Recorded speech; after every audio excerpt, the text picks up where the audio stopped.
The agenda is going to be as follows. We're going to start out with an overview of the major points of risk that the lending industry has to deal with. And then I'm going to carry on by analyzing and examining how the existing data can contribute to risk assessment processes during an authentication. You have frictionless loan application with a good user experience in order to keep your conversion rates high. Meanwhile, you have your security where you're trying to minimize risk, preventing people from signing up with stolen identities, preventing fake loan application, tension between these two. And you're trying to balance this at the same time. So what if I told you that it's possible to associate risk to a single customer in a way that will not cause any friction in the experience? So in any registration process, for example, there's a bunch of information that can be easily collected from the user that can be utilized for risk assessment. And I'm talking about data points such as email address, phone number, IP address,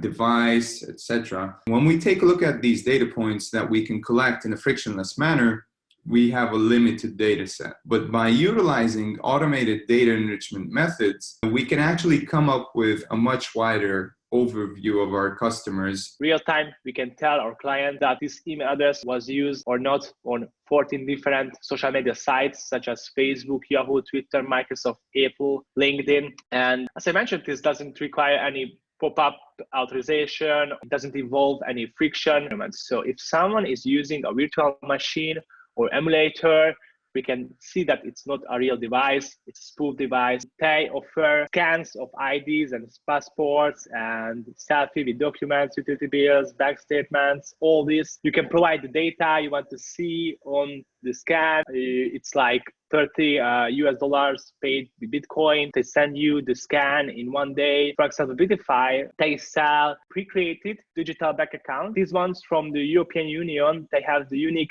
IBAN address, so they can actually receive money. Actually just buy pre-created Gmail account. For example, here we can see that they sell 100 Gmail account for $1.4 each.